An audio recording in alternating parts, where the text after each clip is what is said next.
Bonjour à tous, nous allons étudier la 5e Mishnah du 7e Perek Mishnah. Nous avons vu qu'un homme qui a volé une bête et qui l'a ensuite égorgée ou vendue devra payer 4 ou 5 fois le prix de la bête à son propriétaire, 4 fois si c'est le menu bétail, 5 fois si c'est le gros bétail. La Mishnah là, va nous expliquer que signifie vendre, que signifie égorger. Si un homme a vendu,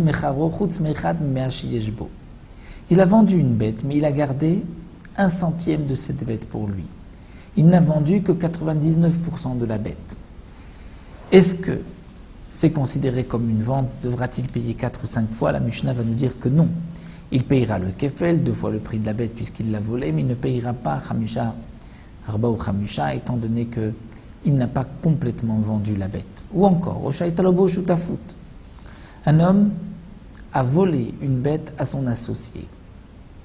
Il était associé avec un ami sur cette bête-là, il a volé la part de son associé, il a égorgé la bête.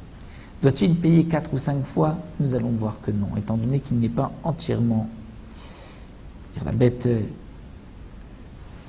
pas un voleur complet de la bête, puisque une partie de la bête lui appartenait. Un homme a égorgé une bête et il a mal fait la shrita. Point que la shrita n'est pas cachère.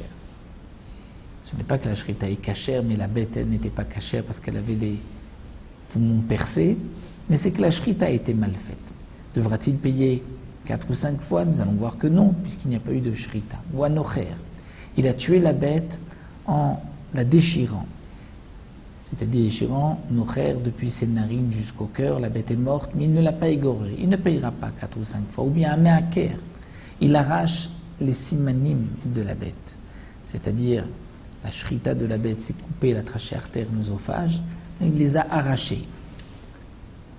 Ce n'est pas une shrita, et donc il ne devra pas payer 4 ou 5 fois. Mishalem tashum kefel, il payera 2 fois le prix de la bête. Il ne payera pas 4 ou 5 fois, puisque on ne peut pas dire qu'il a vendu ou égorgé la bête.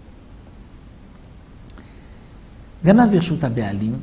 Un homme est rentré dans le domaine du propriétaire de la bête, il a volé la bête, mais il l'a égorgé ou vendu en dehors du domaine du propriétaire. Donc il a sorti la bête et il l'a égorgé ou vendu. Là, il payera 4 ou 5 fois. Ou encore, il a volé la bête alors qu'elle se trouvait en dehors du domaine de son propriétaire.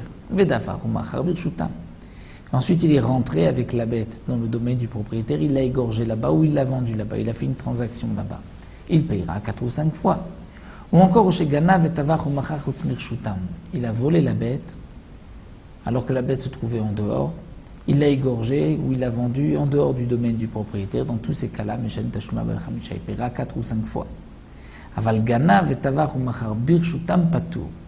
Mais s'il a volé, égorgé et vendu la bête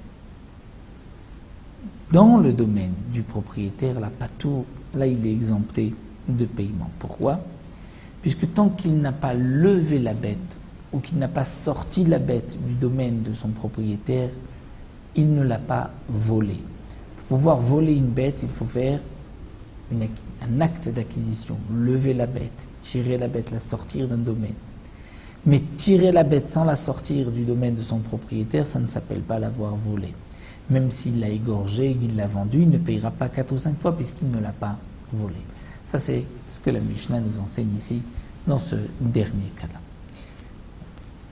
On continuera avec Mishnah Vav la prochaine.